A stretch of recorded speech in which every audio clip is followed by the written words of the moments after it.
नमस्कार बच्चों, कैसे हैं? हमें आशा है आप लोग ठीक ठाक होंगे और पढ़ाई भी ठीक ठाक मेहनत से कर रहे होंगे। 2026-27 की तैयारी ढंग से कर रहे होंगे। तो आप इसी अध्याय में बच्चों अगला क्वेश्चन है, क्वेश्चन नंबर 15। यदि 3 sin a बराबर 4 cos a, क्या है? यदि 3 sin a बराबर 4 cos a, तो sin a, cos a तथा tan square a minus sec square a बराबर ज्ञात करो। इसका मान बताओ। ठीक है, तो इसका मान बहुत ही आसान है निकालने का तरीका। हमें क्या करना है, हमें सबसे पहले इनको सही करना है।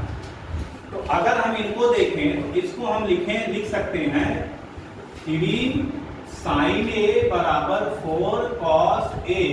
अगर हम लिखें, देखो sin a बराबर क्या कर सकते हैं, 4 cos a, और बटे में क्या कर दें, ठीक, और इस cos a को यहां उठा लो।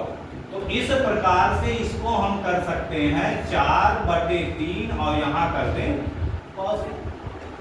हमने आपको एक फॉर्मूला बताया था, इसका जो संबंध बताया था अनुपातिक, है ना, इनका अनुपात सूत्रों में संबंध जो बताया था सर्वसंख्याओं में, तो उसमें हमने अनुपात में बताया था कि sin थीटा बटे cos थीटा बराबर tan थीटा बताया था। sin थीटा बटे cos थीटा बराबर tan थीटा। तो यहाँ sin a बटे cos a बराबर क्या हो जाएगा, tan a। तो जब हमने इसको निकाल लिया, tan a बराबर 4/3 और tan थीटा बराबर लंब बटे क्या होता है, आधार। तो tan थीटा बराबर जब लंब बटे आधार होता है, ये मान लो इसको मानो a, ये हो गया b और ये c। ठीक है, तो लंब बटे आधार अर्थात 4/3।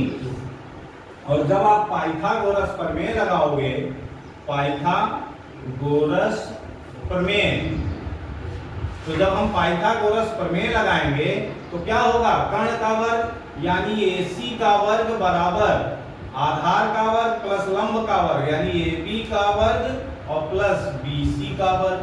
तो AC का वर्ग यानी AC का स्क्वायर बराबर किसके होगा, AB के। AB यानी कि 3 का स्क्वायर और BC यानी कि 4 का स्क्वायर। तो ये हो गया 9 + 16 और ये हो गया कितना, 25। तो AC बराबर क्या हो जाएगा, √25। तो AC बराबर आ जाएगा कितना, 5 सेंटीमीटर।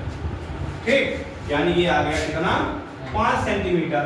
अब हम कर सकते हैं इस समय sin a बराबर लंब बटे कर्ण अर्थात 4/5, cos a बराबर आधार बटे कर्ण अर्थात कितना हो जाएगा, आधार कितना है 3 और बटे 5।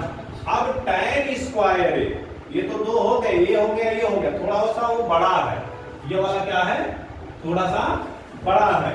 तो tan का तो हमने मान निकाल ही लिया है। तो tan स्क्वायर हमारे पास फॉर्मूला है tan square a minus sec square a मान क्या है ना। तो हमें इसको ज्ञात करना है, ये 1 हो गया, ये 2 हो गया, इसको कर दें 3। अब इसका हम निकालें, tan का मान तो हमें पता है 4/3 का माइनस sec क्या होता है, cos का अपोजिट उल्टा। तो cos थीटा बराबर क्या होता है, आधार बटे कर्ण। तो sec थीटा बराबर कर्ण बटे आधार। क्या होगा, कर्ण बटे आधार अर्थात 5/3 का स्क्वायर। अब ये हो गया 16 और नीचे हो गया 9। ये हो गया आपका 16/9 माइनस 5वां में 25/3। इसका आंसर तो माइनस में आ जाएगा जैसे लग रहा है।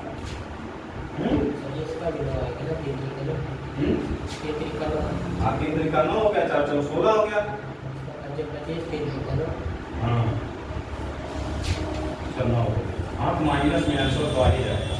तो बराबर आ जाएगा, यहाँ लिखूं 25 में से 16 में से 25 गया, कितना बचा 9।